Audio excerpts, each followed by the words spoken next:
کچھ لوگ یزید کو رحمت اللہ علیہ کہتے ہیں، کیا یہ درست ہے؟ یہ ان کی اپنی تحقیق ہو سکتی ہے، ہم اس سے اتفاق نہیں کرتے۔ ہمارا یہی ہے کہ ہم جو ہے محبت نہیں کرتے، امام ابن تیمیہ رحمہ اللہ نحب ولا نحب، کہ ہم گالیاں نہیں دیتے، ہم محبت نہیں کرتے،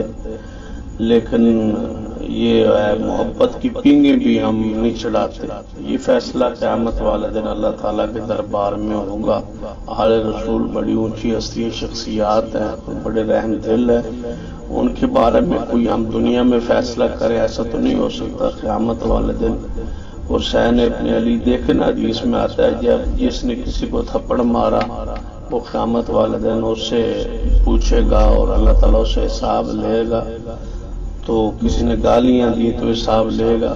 تو حسین ابن علی کا تو حساب تو ہونا ہے، ان دو لوگوں سے پوچھا تو جانا ہے، تو جو آئے گا اس میں سے سامنے تو اس کو دیکھا جائے گا۔ ہم یہ ہے کہ ہم محبت نہیں کرتے، کیونکہ اس کے دور میں ایسا ہوا، اور محدثین کرام کی یہی اکثریت کی رائے ہے کہ خاموشی اختیار کی جائے، تو ہم خاموشی اختیار کرتے، اس میں سلامتی ہے۔ نبی علیہ السلام کی بڑی حدیث با معنی ہے، ذو معنی ہے کہ اس خاموشی میں سلامتی ہے، یعنی یزید کے معاملے میں سکوت ہونا چاہیے، خاموش رہنا چاہیے مسلمانوں کو،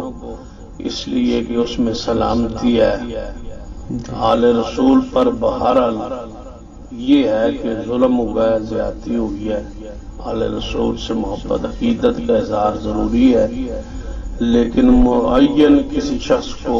جو ہے لعنت نہ کی جائے اور اس سے پرہیز کیا جائے کہ اس میں سلامتی ہے، لیکن یہ کہا جائے کہ جس نے سینہ حسین ابن علی کو شہید کیا اس پر اللہ کی لعنت برسے، چاہے کوئی بھی ہے کسی واسطے سے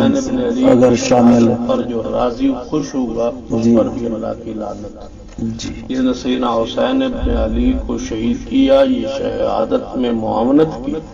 ان کی قتل میں شہادت میں معاونت کی، مدد کی، یا اس پر خوش ہوا، یا اس کا یہ چاہت تھی، یا اس کا یہ ارادہ تھا، یا اس کی خواہش تھی، یا اس کا یہ حکم تھا، ان سب